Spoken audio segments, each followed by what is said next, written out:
میں نے پہلے جو میں نے لکھنے کی طرف میں نے بتایا تھا نا جی نظمیں وغیرہ جی لکھی، جی وہ ایک 5-6 سال کا پیریڈ تھا،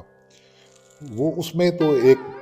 اکا دکا سرزد ہو گئی، جی لکھی گئی ایک کتاب جنون تھا۔ مجھے لفظ کی حرمت کا پتہ چلا، وہ یہ تھا کہ جب میں 7ویں میں تھا، 6ٹھی 7ویں میں 8ویں میں،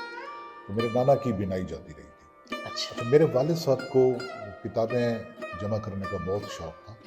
ان کے جو 2 سبجیکٹ تھے وہ بڑے ان کے تھے پسند، تاریخ عالم جو ورلڈ جی ہسٹری پر، جی بالکل اسلامک ہسٹری پر، تو ان پر وہ کتابیں بہت جمع کرتے تھے، لٹریچر پر بھی جمع کرتے تھے۔ تو میرے لیے جب بھی وہ آتے ویکینڈ پہ جاب سے آتے تو میرے لیے وہ بچوں کی دنیا، نو نہال، بالکل، یہ رسالے تعلیم و بڑے تربیت بالکل وغیرہ یہ لے کر آتے پڑھتا نا۔ میری ان کی بنائی جاتی رہی تو وہ مجھ سے وہ اسلامی تاریخ پر کتابیں وہ مجھ سے پڑھوا کے سنتے تھے۔ اب وہ بیٹھے ہوئے ہیں، میں ان کو پڑھ کے سنا رہا ہوں، ابھی 6ٹھی 7ویں 8ویں کا بچہ جو ہوتا ہے ہاں اس بالکل کو سمجھ نہیں آ رہی ہوتی